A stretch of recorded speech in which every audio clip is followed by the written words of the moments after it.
scam, and they have now company, according to the latest.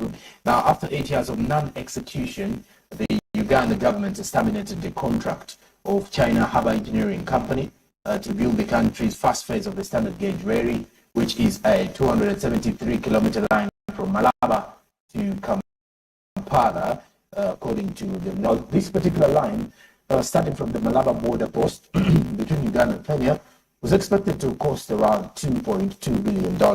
But the Chinese financiers did not fund the project after casting doubt on Kenya's SGR reaching the border link with Uganda and making the project viable. Remember, the Kenya's standard gauge railway only stops in the county of Naivasha, so that still makes it very difficult. It does not even stretch to Kisumu or Malaba. So the Chinese financiers did not fund the project after casting the doubt on the Kenyan SGR.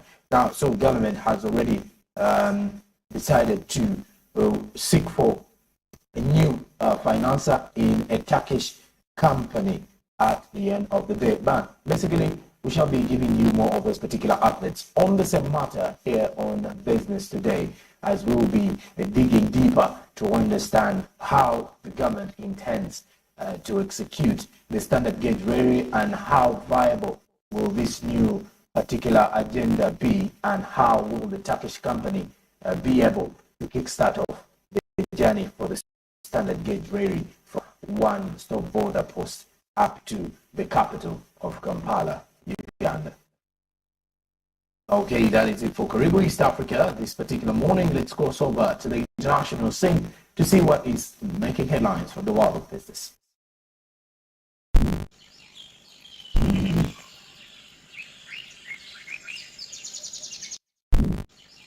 Well, the dramatic slide of the Egyptian pound has continued to cause a worry for the Egyptian people, as the currency, with the Egyptian reaching a new low of about 30 pounds to the US dollar on Wednesday, according to what the central bank did reveal. Now, the central bank moved on to a more flexible exchange rate under the terms of an IMF financial support package, and the IMF mission chief for Egypt reaffirmed that the fund is resolved to back Cairo's economic reforms and efforts that are likely to tame inflation. Now, Ivana Hola, who actually spoke during a news conference in Washington, D.C., in the U.S. In December, said that the International Monetary Fund approved the $3 billion loan for Egypt in exchange for a number of economic reforms. Now, the 46-month loan package allows for a further $14 billion in possible financing for the Egyptians. Most of Egypt is more than 104 million population has suffered from price hikes, and the country's Statistics Bureau revealed this on Tuesday, that Egypt continued to battle surging inflation amid a dramatic slide of its currency. Now, the state-run Central Agency for Mobilization and Statistics unveiled figures showing that the annual inflation ballooned at 21.9% as of last month. Now, besides the same situation, the inflation has inflicted heavy traumas, especially lower-income households. Nearly 30% of the Egyptians are living in poverty, according to what the official figures are showing, as the currency continues to slide. And it's something that is worrying the economists in there and the particular bookmakers, if I put it in that way. Now, the economy was also hit hard by the coronavirus pandemic and the fallout from the war in Ukraine. Egypt is the world's largest wheat importer, with most of its imports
to approximately 25% by April based on the current data.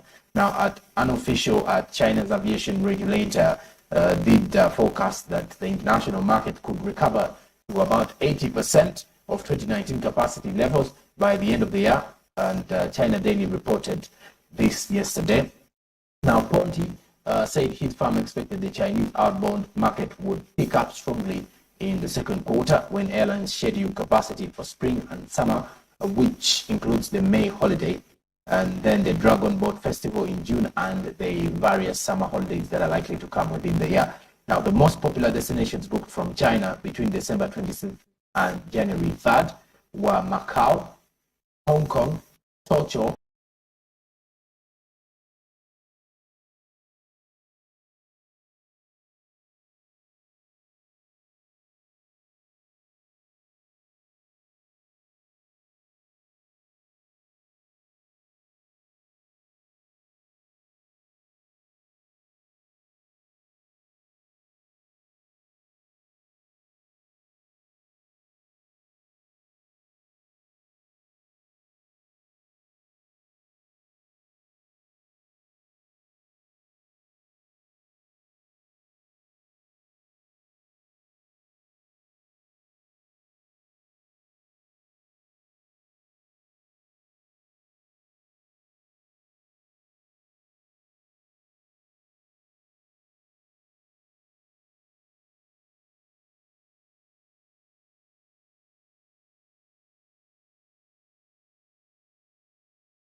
expensive items such as homes and cars, and this will help to slow the economy and ease the pressures pushing up prices. Now, in its fight, being closely watched as the slowdown from higher rates also risk tipping the world's largest economy into recession. Now, Thursday's report for the Labor Department showed prices for petrol were 1.5% lower in December compared with a year earlier, as the costs for used cars and trucks also fell by 8.8% year on year. That is according to details coming in from the United States, as the inflation now falls to the lowest in more than a year. Now, the United States continues to contain its inflation. Well, almost all the global powers are trying to contain the inflation. China, on the other hand, had to at least lift the restrictions on the borders to ensure that cross-border trade continues, and of course regional travel continues as well. That is also helping because China is a hub for most of the African traders, so giving room for the African traders to continue exporting most from there. Now, 2023 will clearly look like a year, according to the IMF, that will experience an economic recession. But then we should be able to at least be optimistic that it would be another year that gives us chances of possibly recovering from the shocks of the pandemic as well in the long run. So that is according to details coming in from there. Now, away from that, that is it for our SMB international outlets this particular month. But before that, you should as well kickstart your investment journey with Zabu. The simplest way to do it is use the USSD code *292#. Follow the prompts and definitely kickstart off that journey that will give you a chance to invest in government bonds with just a minimum of 15,000 Ugandan shillings. Well, Zabu says, my money, my future, and your future can easily be shaped up by Zabu today, and you can definitely see how you can fit in that particular space. Zabu says, my money, And what you need to know is that with just a minimum of 15,000 Uganda shillings, you can kickstart off your investment journey. And also do note that it is quite for you to remember that the markets open at 8:15 a.m. and close up at 3:15 p.m. East African Standard Time. Zabu, my money, my future. Baltic East Africa says do something new. The opening time is 8:15 a.m. and the closing time is 3:15 p.m. The markets are closed during the weekends and